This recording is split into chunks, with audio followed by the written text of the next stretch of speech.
Hi, I'm Paris, and when I turned 50, my doctor started in about, it's important you get a colonoscopy screening. If we catch colon cancer early, it's much more treatable, the whole spiel. And I said, yeah, I'll think about it. And I thought about it year after year. And when I got to 55, I decided, okay, maybe I should really go and do this.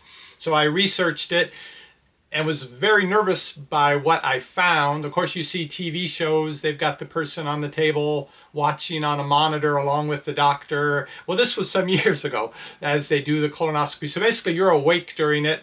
That bothered me. I talked to my father about it. He had a colonoscopy back in the early 60s, I think, in the Navy. And he's telling me how, I'm sure it's better now. But back then, they didn't do any anesthesia. They didn't even lay you down on the table. They just had you bend over a chair. I think he may have been exaggerating, but maybe that is how they did it then. Anyhow, I was sure things were better now. But the big stumbling block for me was psychological, having some instrument sort of wound through me. It just, I know I should get it done, but I just couldn't bring myself. I even went to the appointment with the gastroenterologist who explained it all, and I asked about, well, what about the Cologuard testing? And they didn't have a real high opinion of that, but they did say, if you cannot do the colonoscopy, it's better than nothing. And in the final analysis, I chickened out. I said, no, I just can't imagine lying on the table with that happening. So let's do the Cologuard testing. So my doctor wrote the prescription for that. And I did a whole video about my experience of doing the Cologuard test. It was an adventure in itself. It took me 5 days to finally get a sample to send to them. And then they rejected it. Now that's bad when the Cologuard people are rejecting the sample that you send them. So anyway, I had to do it again. But that's a whole separate video, and I'll link to that at the end of this video if you'd like a real in-depth coverage of how the Cologuard goes. But this video is more aimed at the colonoscopy experience because ended up a year after the Cologuard, needed to have an actual colonoscopy done. So I've had both of them within about a year of each other. So I feel like I'm in a pretty good position to compare. And I'll also show you the results I got from both and a brief discussion of, as I understand it, how the insurance looks at it and why if you do one before the other, you may be in for a financial surprise. So to make it concise in 2 sentences, what is Cologuard? Poop in a jar. Send it in to them. That's pretty much what it is. They run tests there looking for blood, looking for DNA that may be from cancerous cells. They do all their mysterious stuff over there. And then they send the results to your doctor who will let you know what those results are. There is no real prep with Cologuard. You don't have to drink the stuff that cleans your insides out like you have to do before the colonoscopy. It's easy to do so long as you don't overthink it. And I kind of overthought it. That's why it was so difficult for me. But you set it up on your toilet, you read through the instructions, you poop in a jar. You have to add preservative to that. You have to get a sample of it and put it in a test tube. But it's just following the directions. You seal it all up real well. You take the box to the local UPS store, or maybe a not local one if you don't want people you know to know what you're sending. And they will send it like next day to the lab, which does the analysis and gets those results to you. The Cologuard website and the TV commercials you may have seen with the walking, talking Cologuard box say that it's very accurate. It's good at detecting any cancerous or precancerous polyps in the colon. I think they might say it's almost as good as a colonoscopy in their opinion. Now, if you do get a positive result, which means there's something suspicious found, then you're going to have a colonoscopy anyway because they have to get in there with the camera and see what it is that the Cologuard may have found. The advantage of doing the colonoscopy first is they're already in there with the camera. And when they see something they need to get a sample of, with that whatever tube it is they have in you, they can, I don't know if they pull the camera out and slide the little snippies in, but they have various tools that they can put into that tube. Maybe they have the camera, hopefully they have the camera at the same time that they're snipping, come to think of it. But they can snip, they have a laser to burn things off, I believe. They got a whole arsenal they can do. So since they're in there looking around, you sort of get the discovery of the thing and the treatment all at the same time. So after my second attempt at sending them my jar of poop, the Cologuard people got a good test result, and then this is what they sent. Up at the top it says, "Good news! Your Cologuard test is negative. Please repeat this in 3 years." And that's really all you find out from them. You can read on under result, negative. A negative result indicates a low likelihood that a colorectal cancer or an advanced adenoma is present. Almost 95% chance if your Cologuard test comes back negative that you're in good shape. So I thought I was in pretty good shape. Turns out I missed the target by, maybe this much, because the following year I was diagnosed with prostate cancer. Had cancer after all, just wasn't in the colon.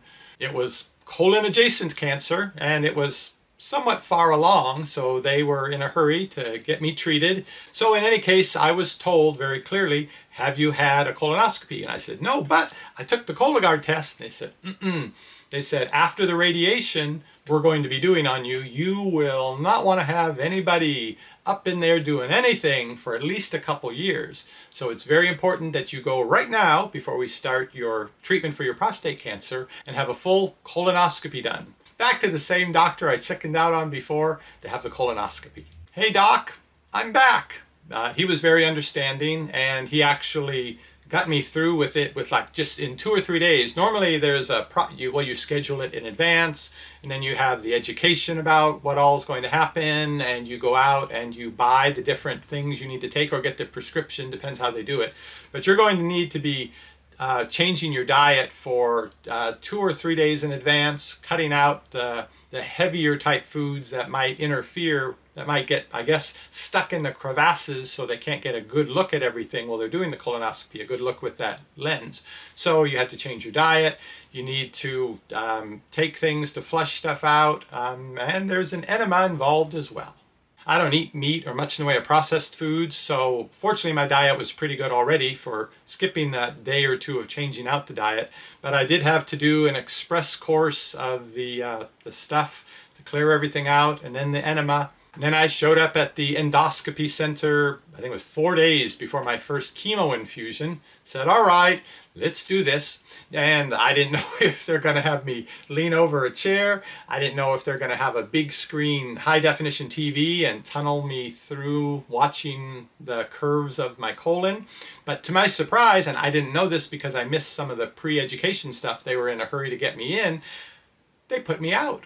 And not just me, though it may have been good that they did me, because I was, worried. I was so nervous about it. I was so glad when I found that out. But they put everybody out. And they said, oh yeah, we do that for everyone. And I said, oh, I'm surprised I hadn't heard that was what happened with the colonoscopy. I thought you watched on a screen and followed along. They said, no, it's easier for everybody if we just put the patients out.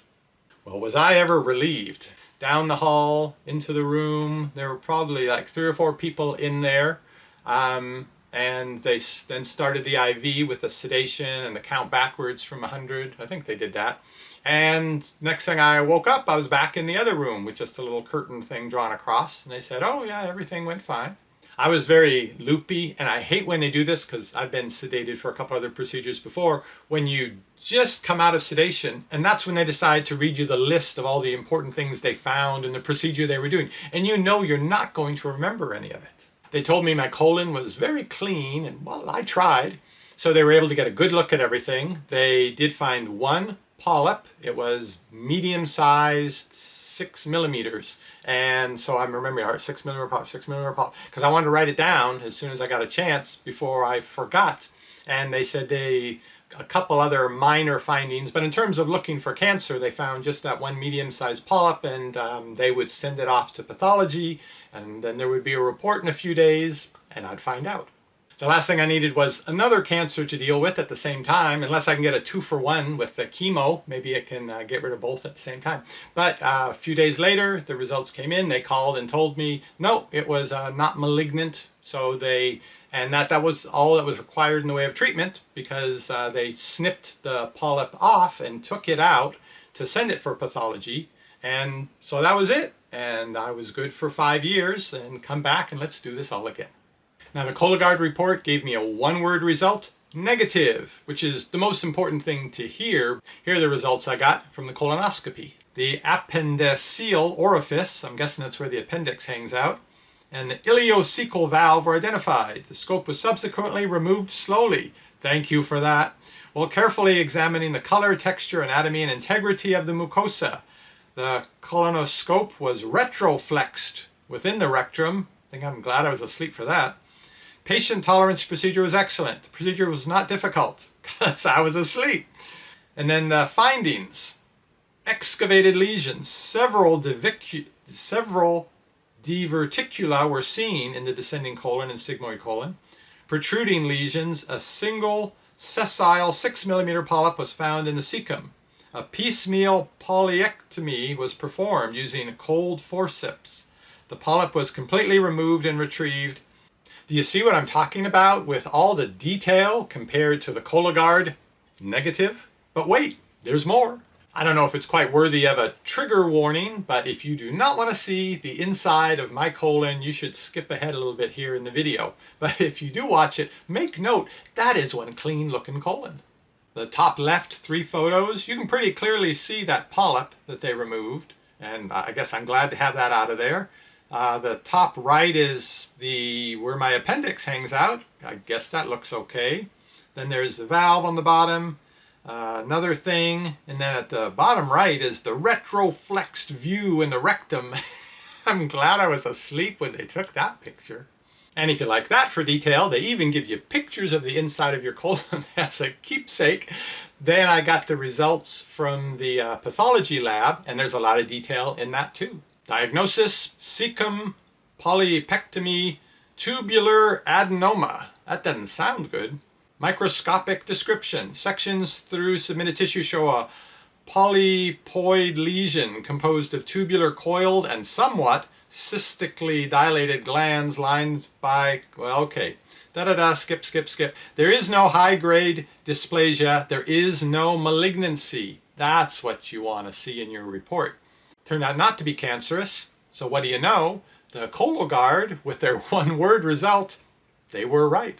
So points for Cologuard. Their analysis was correct, but look at the breadth of information that was provided in the colonoscopy report and the pathology report. I mean, they tell you everything they did. They give you photos of where they went. They break down all the detail. Whereas on the Cologuard side, there's a mysterious algorithm that gives you a one-word result.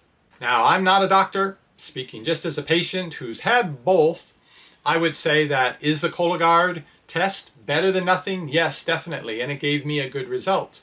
But is it as good as a full colonoscopy? My opinion, no, really that colonoscopy gives them so much more information. So as I understand it, if you do go the Cologuard route first, that'll be your preventative screening test as far as the insurance covering it. If you then need to have a colonoscopy to go in and see what they might have found, that is going to be charged differently. Whereas if your very first test you do is the colonoscopy, well, they're covering that because they're in there as a screening. The fact that, like in my case, they found a polyp and had to snip that, send it out for testing, well, that all ends up being part of the full scope of the screening, as I understand it. So it seems to me it's a safer bet to go ahead and get the colonoscopy, because if they find something and they do the treatment, you get that covered under the screening coverage. Whereas if you go the Cologuard route first, and then you need to have the colonoscopy, that could cost you some bucks. So my experience made me a convert. If you watch my video of my Cologuard review, I was pretty pro Cologuard at the time. Again, I'll link to that at the end of this video. But knowing what I know now, I would have skipped the Cologuard and gone right to having the colonoscopy first. But talk to your doctor, talk to your insurance company, get it all sorted out and get it done. But as someone who's been through 18 weeks of chemo, 9 weeks of radiation, I can tell you, you don't want to have to go that route. Go and get the screening done, either screening done, so you can, just like they tell you when the doctors start saying every year, catch it early, and then it's so much more treatable. Really, that's what you want to do. And I'll see you on the next review. There are so many choices and you don't want to stress. You want your health food at home, receiving only the best. That's what we're here for, we give honest reviews. parristx.